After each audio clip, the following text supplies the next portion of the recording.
Welcome. You belong to be here. I hope you learned something useful and beneficial to your life. Coach Crowder back again with another great lesson about life in general. Today's topic, you hear it a lot with men, and I think a lot with women during this time. How to become emotionally vulnerable. Number one, you gotta be completely comfortable with expressing your vulnerability, your emotions, your feelings, and what you think. The first way to know how to become emotionally vulnerable is that you must understand what hurt you originally. That could be as a child, as a teenager. We all have hurts, y'all. We all have things that we battle or deal with right now that we don't talk to nobody about. You know what they are.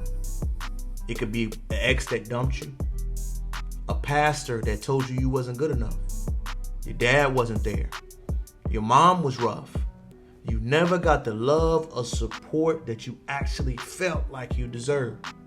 The first thing you must do to become emotionally vulnerable, y'all, is learn how to speak on that. I like to use myself as the greatest example. I was a middle child. If you ever do studies about middle children, we always felt like we never got love from our parents or we never got enough support. I also came from a child that struggled financially a lot. My parents gave me a lot of love, but as I began to age, I complained about us not having the lack of resources like we wanted to. So I had a mixture of my parents didn't feel like they supported me financially. I had to do more at the time I was thinking than most people had to, and I never got the support I wanted to. Until I got to therapy and took it for myself, and I learned how to speak that and be comfortable with that without feeling like I'm disrespecting my parents, I learned then that I emotionally did not know how to express my humble beginnings. I was ashamed of it. I didn't talk about it. Who wants to talk about their parents being basic workers, as some people would call it? My father was a blue-collar handyman, later on became a chef. My mother was a daycare worker. It wasn't sexy going up my scales in life. Being a guy that went to college, the first in my family, going to college with people that had generation after generation of people going to school, and I was the one that was considered a poor kid that never discussed it. I had to emotionally dive into myself and learn that it was okay where I come from, that it was okay to discuss it, that my parents did more than enough, and that if I discuss this type of thing, why do I look down upon my past? Another way to learn how to emotionally communicate is talk about the traumas and trials and errors you have experienced. If you have had trauma in your life, the only way to fix it is seeking help. I push therapy, psychology, psych checks a lot because I believe it truly works. We're not going with some cookie cutter therapist that's not going to push you. I recommend if you are a woman, you go to a male. If you are a male, you go to a woman. Don't go to one that looks or sounds like you. Go to someone different outside of your scope of reference that is going to take the identity to help the person within inside of you. This will allow you to be vulnerable as you can, be as honest, be as transparent, be as dedicated, because once you are dedicated to doing the work, emotionally, your vulnerability will open up more. You will be willing to talk about the good times, the bad times, the lessons, the trials, and the tribulations.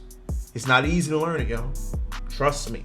As someone that had to go through the process, I think if you have zero traumatic work or you have zero emotional confidence, it will take you roughly 2 years to do it. But once you graduate and you learn how to use words that I was moved, I cried, I was sad, I was distraught, I was upset, I felt humiliated, I did not know what to do. When you can learn how to speak emotionally vulnerable every time, it will captivate people.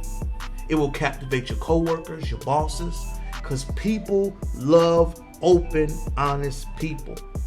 I didn't say it was easy, y'all. I said it is a step-by-step process that must be conquered. And once you learn how to conquer your emotionally vulnerability side, you learn how to speak from it. You learn how to be transparent from it. And you learn how to enhance your own self. Emotional vulnerability is a dicey subject. I get it. I'm not saying it's easy to learn, easy to conquer, easy to manifest. But emotionally vulnerability is the state that every man, woman should try to seek. Being childlike with your emotions. Having childlike curiosity. Having childlike emotional honesty. Seeking that place is hard to maintain, but it is worth getting there. Emotionally vulnerable people make great spouses, husbands, wives, whatever. Make great fathers, great people in your life. Emotional vulnerable people can uphold their boundaries. They can uphold where they are currently and what direction they are going. Emotionally vulnerable people, if you learn it, it is a step-by-step process. It is something I recommend everyone pursue. Seek emotional vulnerability. Pursue emotional vulnerability.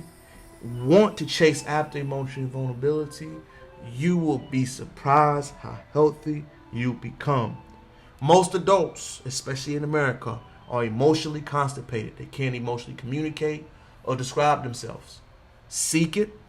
Chase it. Go after it. Master it. Once you learn that, you truly will become emotionally vulnerable person. It's your boy, Coach Crowder. Checking back out again with another lesson on what you need to do to step your game up. I wanted to come to you in with another great lesson, something that I believe tremendously matters. Please make sure you comment, like, or subscribe to the channel, and do something else for me.